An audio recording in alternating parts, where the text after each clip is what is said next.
Being nervous about any surgery is normal. The ideal is that if you do require or you would like a hip replacement surgery, there's a reason that you're looking for it. Hip replacement surgery is when the joint is operated on, a painful, usually very arthritic hip joint.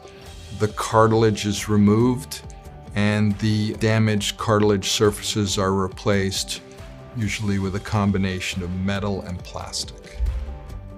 When people have problems with their hip, the symptoms that they feel include pain with activity, pain with rest, pain with any movement of the hip at all, which if you could just think about that for a moment, it's almost difficult to imagine any activity one could do that involves not moving the hip joint at all. The patients who receive hip replacement surgery ranged in age from 12 to 112, the average being in the late 50s. So it's a wide variety of people who are prone to getting these hip arthritis conditions, which can leave them incapacitated and with very poor qualities of life.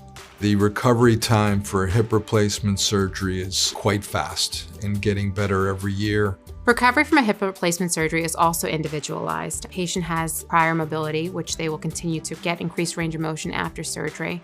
What they should really anticipate, hopefully, is decrease in pain, increased mobility, getting back to those activities that bring them joy in their life. If a patient is nervous about having a hip replacement surgery, the best thing to do is to speak with your physician first, set expectations as to the recovery, ask as many questions as you can because they will really guide you as to what will happen after the surgery.